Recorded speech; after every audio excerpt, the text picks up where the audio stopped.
Hey, it's Sean from the Unstuck Church podcast. During the month of July, we're taking a short break just to recharge and prepare for new episodes.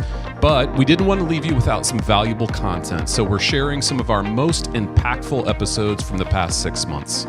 Today, we're actually revisiting a crucial conversation about crafting effective next steps for new believers and church attendees. This one was a hit.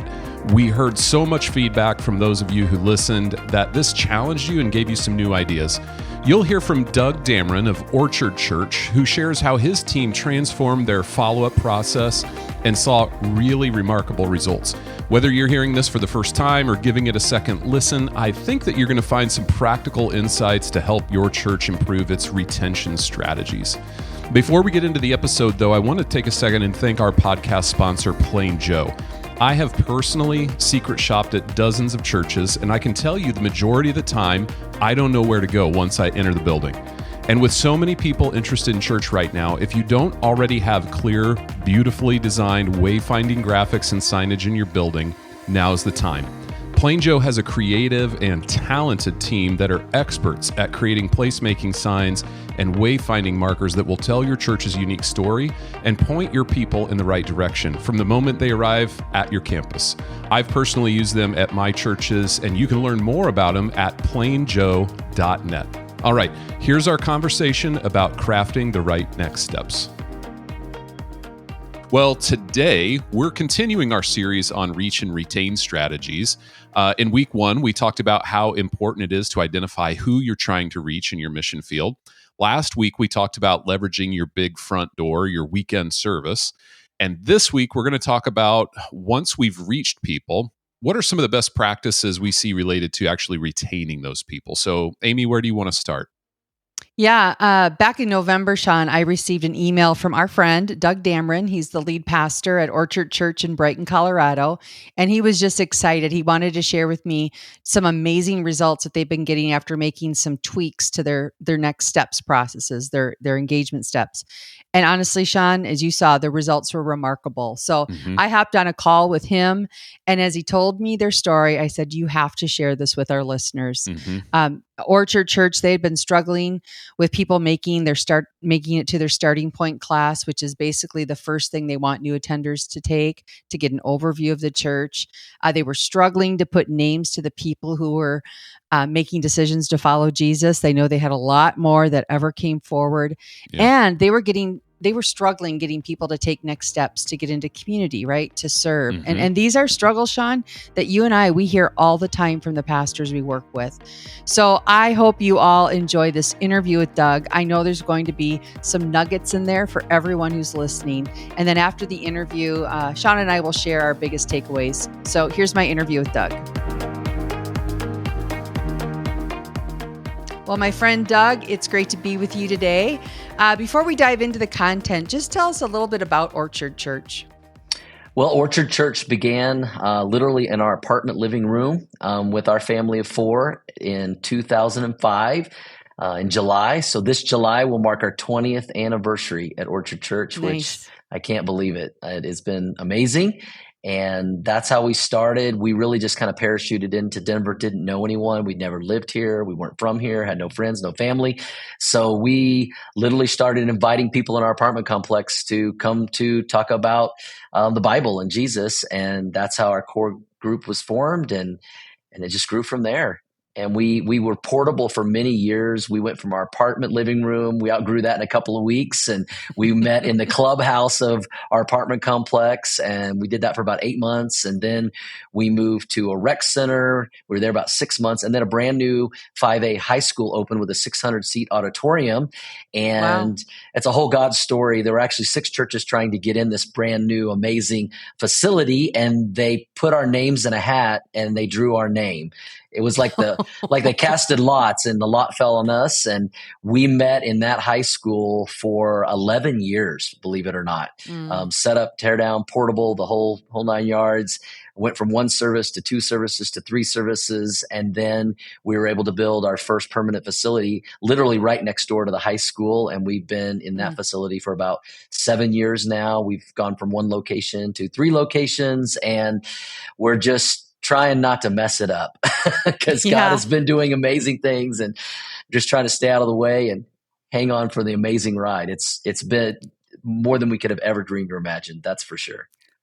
Well, when I was talking to Shelly, who oversees all of your next steps, she mentioned that you guys have been growing 15 to 20% a year this entire time. So I probably should have interviewed you on your reach strategies, because you're clearly reaching primarily the unchurched.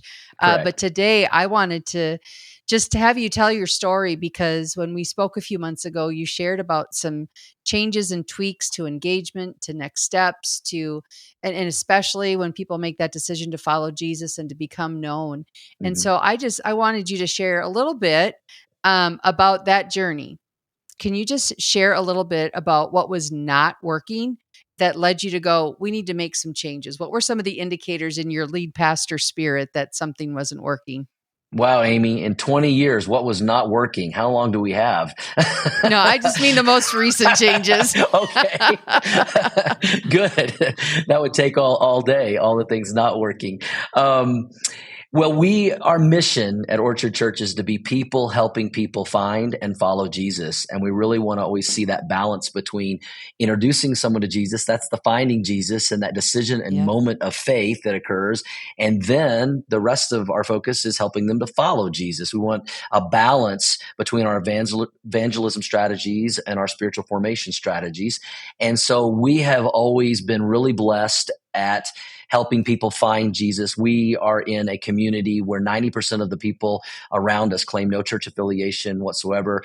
Denver, Colorado is in the top 5 most unchurched metropolitan cities in the country, which is why God led us here. So we've always been about trying to help connect people who are far from God into a relationship with God. So we average currently about 142 decisions of faith every single week. That's our numbers this year so far, 142 a week. And I do an invitation every week. It's not a come forward singing just as I am, but it's a in your seat. Hey, you can make this decision. And then if you have made a decision for Christ, raise your hand so we can pray for you. We count those. We say at Orchard, we count people because people count. And every number has a name. It has a story. It matters to God. It matters to us. And so we see a lot of decisions. We realize some of those decisions of those 142 are first-time decisions of faith. Some of them are rededications of their faith. We estimate that about 50% of the people we've led to Christ are prior Catholics. And so some of them think they're believers and they realize, oh, I wasn't, and now I am a believer. And so we're always trying to help them take their next step on their journey then once they found Jesus, to follow Jesus. And we've done a lot of different things through the years to try to, okay, you've made this decision of faith. We want to come alongside of you and help you grow in your faith and disciple them. And they can be quick to make the decision, but not so quick to respond to giving information. Like, we trust Jesus, but we don't trust you with our information. It's a little bit of that. And so back in the day, we kind of started out with a card in the seat, and we'd have a small percentage, maybe 5% actually fill that out. Then we started putting a table in the lobby and said, hey, if you made a decision today, please stop by there and let them know that. We've got some information. And we saw, again, about 3 to 5% of response to that. And then we got digital and we did the QR code. We put a QR code on the screen and we said, hey, if you made a decision, scan this QR code. There we would capture their information. We do things digitally. And we were seeing about 5% or so response to that. And just, we weren't okay with that. We weren't okay with seeing only 5% of the decisions actually giving us information so we could follow up. So then we started doing what we called text the word Jesus to this number. So I put a number on the screen so the people in the room can see it, the people online can see it. And we say, if you made a decision today, please text the word Jesus to this number, and so we can continue to pray for you. And we saw about 10% of people, so at least double from 5 to 10% of the people that raised their hand that said they made a decision, gave us their information so we could follow up with them. We still weren't satisfied with that, but it was a little bit better results than we had been seeing. And then I would always ask them to do that after I would pray for them, and I'd say, hey, let's kind of wrap up. Let's celebrate. Well, we all know as soon as we celebrate and do that, everybody's starts checking out. They're getting their stuff together. They're thinking about getting their kids, the ball game, lunch, and all that. And that was the moment I would ask them to do that. And so we had this idea, well, what if you did it as part of the invitation? In that moment, when God is working in their heart, they're more focused, there aren't their distractions. And I made that simple little change right after I would ask them to raise their hand if they made a decision. I would say, hey, I'm going to pray for you. But before I pray for you, I'm going to ask you to do something for me. And I say, as we just continue with heads bowed and eyes closed, those of you that just made that decision and raised your hand, would you just look up here at me? And I start making eye contact. I say, I'm going to pray for you, but would you just right now in this moment, take out your cell phone and text the word Jesus to this number on the screen while I'm praying for you, so we can continue praying for you in the days ahead by name and send you some digital resources to help you on your faith journey. And that little change, we went from 10% of people that raised their hand responding to 40%. It was a massive, That's a massive huge change. jump just by that one little change in the moment where the Spirit was, moving before the distractions happened. So it was pretty amazing. And when you originally told me this story, Doug, one thing that you said, and if it's not true, don't say it, but what I recall is in that moment when they were looking at you, you actually affirmed their decision and you told them like you believed they made that decision. Can you just say a little bit to that pastoral piece there? Yeah. So I just try to make eye contact with some people, as many as I can. And I say, hey, I believe you were serious about that decision. You meant that. And I'm kind of nodding my head and they're nodding their head. And I'll say, and you know what? We believe you meant that. And we're serious about helping you not only find Jesus, but to follow Jesus. So I'm going to ask you to do this now. Just try to make it really personal. And I look into the camera as well, talking to those online. Our online responses have gone up like 300% as well. They can text Jesus as well in that way. So it's just amazing what one little adjustment, the difference that it can make. We often say around our team that we got to be masters of mid-course correction. And just that one little correction, we've seen exponential results from it. It's been pretty exciting. Well, and this is the culture that I love that you've set at Orchard Church. Even Shelley, when I was talking with her, I told her, I'm so proud that you hold so loosely to your methods because I've known you for years now. You're always watching the results and you care more about results than any ministry strategy play that you're running. Absolutely. So that mid-course correction is so much part of your DNA. And it's why you're seeing the results you are. So that was a great example of one little tweak. And I'm assuming now that you've got more people that you're connected with that said yes to Jesus, how are the results after that? Are you retaining more people and being able to help them follow Jesus? What are you seeing on the other side of those just numbers? Yeah, absolutely. Because when they text the word Jesus to the number, we get their information again so we can pray for them by name. And then we start sending them. It's all automated. I'm not the tech guru on how we automate that. I got somebody else that does that, but they receive immediately a text, congratulating them on their decision. And then we have 5 videos that they receive. They're 8 to 10 minutes long.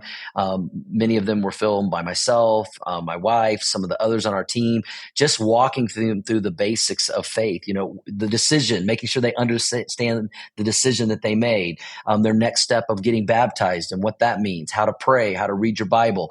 And we're sending a lot of digital resources that they can follow up with. And we've seen so many people taking those next steps now and being discipled through those digital avenues. We give them an opportunity if they want to meet with somebody individually as well. But most people, they just kind of self-identify and start using those resources and tools that we send them.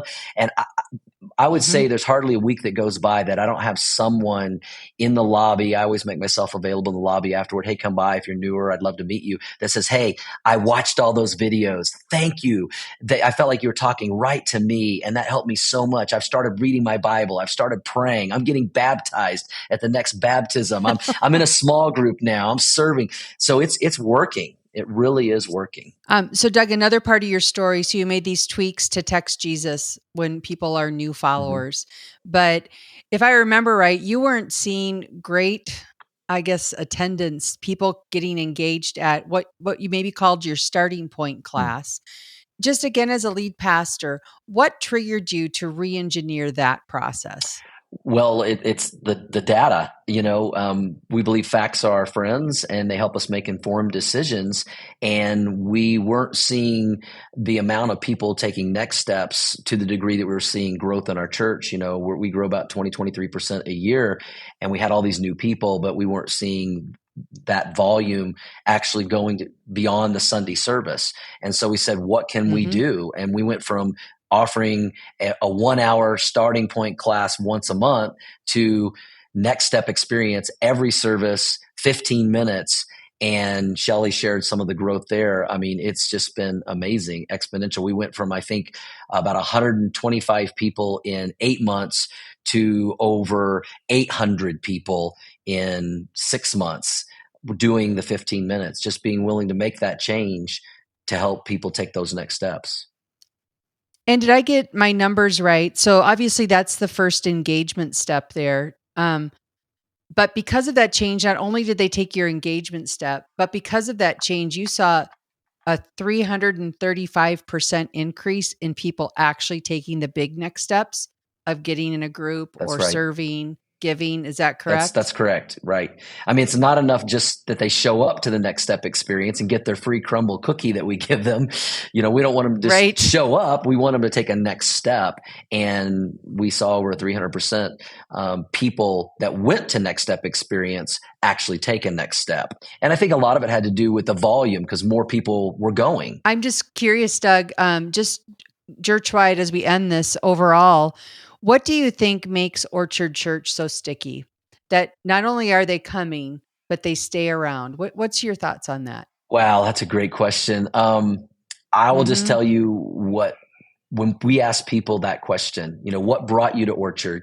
What has kept you at Orchard? And the number one response that we overwhelmingly receive is, you guys keep it real. They say, you guys are just, you are what we see is what you are. You keep it real. You're authentic. You're relatable. I can understand it. I can access it. That's the number one reason people tell us, the authenticity. So, Pastor Doug, any encouragement you'd like to leave with the pastors and the ministry leaders who are listening today? Well, I would say some encouragement and a challenge, if I could take it just a little bit further.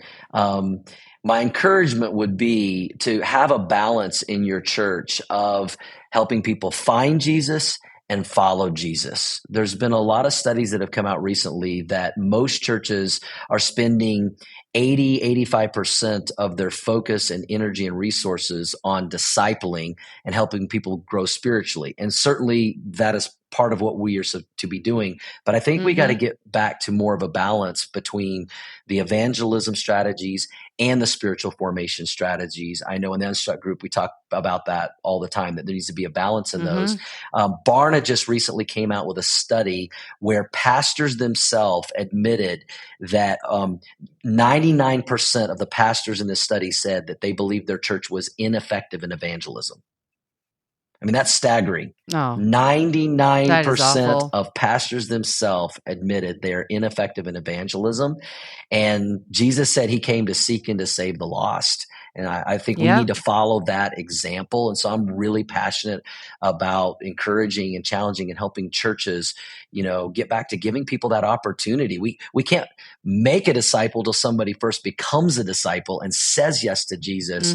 And so I'm not saying this is the right way to do it, but one of the things we're known for at Orchard Church is we give an invitation every service, every week, and we see response from that every week. And it builds into the culture of our church that our people know that if I invite my friend, neighbor, coworker, family member, business partner, if I invite them and they don't know Jesus, they're at least going to hear the gospel and have an opportunity to respond. I recently did a series on finances and giving, and we saw over 300 people say yes to Jesus in that series. Because that's great. God's the greatest giver. He gave his son so that we can have everlasting life. It's an easy, and people said yes, but it's just built into the culture and people expect it. Well, Doug is such a high energy guy. I love his passion around reaching people. 142 on average decisions to follow Jesus each week. That is fantastic. Amazing. And his passion around helping people take their next step. So, Amy, I just want to know what stood out to you from that conversation. Yeah, no surprise here. I think one of the things that really stood out is that, and they know this, your data at church, when you go through vital signs, when you pay attention to your data, it's Mhm. telling you a story about your ministry strategies. Yeah. For Doug and his team, related to people becoming known after making a decision to follow Jesus. You heard him. We had a 5% response of those 142 who raised their hands when we did an analytical connect card, right? Literal paper Mhm. and pencil. So then they Mhm. tried a table in the lobby. It was 3 to 5% people of them stopped by. They tried a digital QR code and they got 10%, but they weren't okay with that. And the Yeah. muscle that they've developed is that when they aren't seeing the results they want, they put a spotlight on their strategies and they make changes. And that's what we all need to remember. Our data is telling us a story about what's working and what's not. And in Doug's case, their strategy, whether it was the card, the table, the QR code, it wasn't producing the results they desired, and they needed to renovate their strategy. Mhm. And in this example, it was a small renovation, but look at the results. Today, 40% of the people who make decisions on the weekend are now sharing that decision with them, and they're now receiving digital resources to help them begin their discipleship journey. If you caught it online, they have a 300% increase in the people who are becoming known. Yeah. So Wow. pay attention to your data. Mhm. My second takeaway, and it's related, is that mid-course corrections can lead to exponential results. Doug touched on this briefly, but let me just recap how they tweaked their first step of engagement. Why they course corrected. So again, Mhm. the data was telling a story. Their church was growing faster than people engaging in next steps. Yeah. And by the way, Sean, that's what the latest Unstuck Church report is telling you about the Big C church right now. Exactly. Front door numbers are healthy and growing. We've had 11 quarters in a row of double-digit Mhm. average growth at churches. But people taking next steps has kind of flatlined. So at Orchard Church, the first step they wanted people to take was to go to a 1 hour class that was offered once a month after the first service. Then I think they called it Starting Point. But Mhm. it wasn't well attended anymore, especially post COVID. So they shifted to a 15-minute experience after every service. And what they called it was the Next Steps experience. So they even rebranded it. And because it was shorter and more accessible, and they served crumble cookies, Mhm. because who doesn't want a crumble cookie, Right. right? Right. But out of that shift, out of that experience, the people who attended got enrolled into a digital campaign where once a week for 5 weeks, they received a video of the next steps they can take that would help them learn to follow Jesus. And here's what's happened. They saw a nearly 600% growth in the number of people who went through the experience. In other words, for anyone who's math challenged, if 100 people went before, now 600 people were going. Way to break Would that go to down the and make next it step. easy for us. Thank you. Thank you. you know, but No, it's anyways, I helpful. mean, those are just tremendous results. And as Doug said, because they had more people go through that next steps experience, they actually saw over 300% growth in people who Wow. actually took a big next step to serve, to Yeah. get into community. Yeah. So either way, if anyone wants to hear more about the changes they made, we did interview Doug Dameron, who is the executive director of ministry, on our webinar last week. And if you Mhm. want to watch that interview, you can find it in the Unstuck Learning Hub. But she's again over that area. She's the architect of it. So she gave us a little bit more detail in everything they were doing. So I encourage you to do that if you want more information. But Sean, Yeah. just quickly, anything that stood out to you? Yeah, one thing that came to mind was just the number of churches I've talked to that have struggled in the last few years at getting in Mm-hmm. people to engage in serving specifically, but Yep. also for some churches in groups. And I just had a wonder, is part of it because actually those first steps, like you talked about, not the Mm-hmm. big next steps, but those first steps are too Mm-hmm. difficult in their church. So I think that's one thing churches need to analyze. Let me jump in on that. Yeah, go ahead. Again, this was from our webinar last week, but the results that they saw after they made this change, and here's the real math: they had 8 to 10 people a month going to the Starting Point class, Hmm. and now they were having between 80 and 100 per month going to the Next Steps Yeah. experience. That's the real math.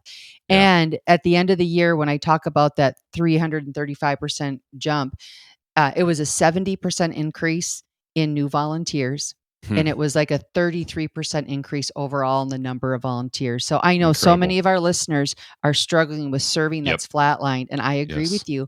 We have to look for that first connection point. I also was surprised to learn that Denver is in the top 5 most unchurched metropolitan cities. Mm-hmm. So I really appreciate the intentionality in how Doug and his team are leading ministry.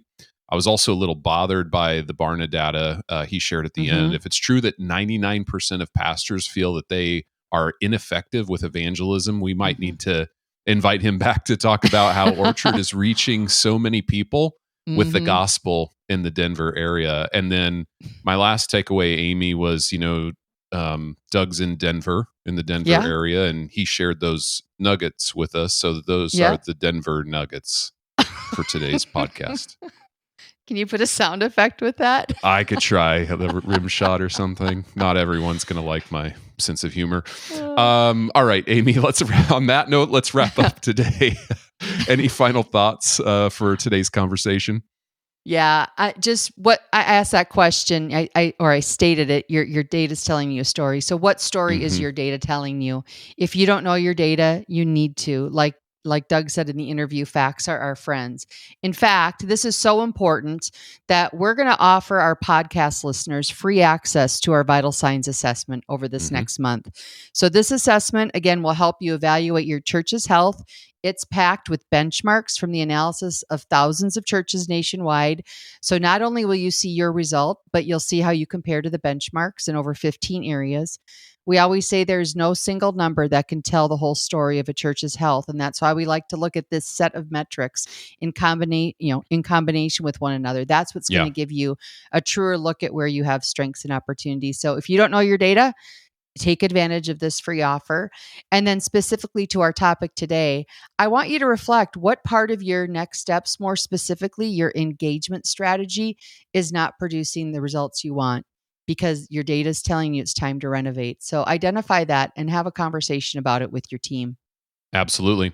So to get access to the Vital Signs Assessment and get a snapshot of your church's health today, you're going to go to theunstuckgroup.com,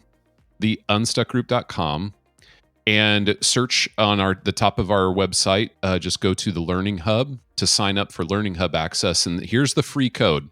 The code to get access to 1 month free in order to take our Vital Signs Assessment. It is the number 1 and the word month, free Learning Hub. So the number 1 month free Learning Hub. You use that coupon code at checkout and you can get access to the Learning Hub and the Vital Signs Assessment that's included there. We use this Vital Signs Assessment as part of our health assessment process in our Unstuck process as we help churches clarify where they are today and build a plan for where God wants them to be tomorrow. And as you go through your vital signs data, if something looks off, if something looks unhealthy, or maybe things look very healthy and you just want to think about, God, where are you calling us in this next season? We'd love to come alongside you and partner to help you determine what those steps might look like. So you can start a conversation with us on that same site, theunstuckgroup.com today. Well, thanks for tuning into this encore episode of the Unstuck Church podcast. Remember, we'll be back with brand new episodes starting August 6th. If you found this content helpful, please take a moment to rate and review the podcast. It really helps other church leaders find these conversations. And don't forget to subscribe so you don't miss any of the upcoming episodes. You can do that at theunstuckgroup.com/podcast. Until next time, we're cheering for you and your church's health and growth.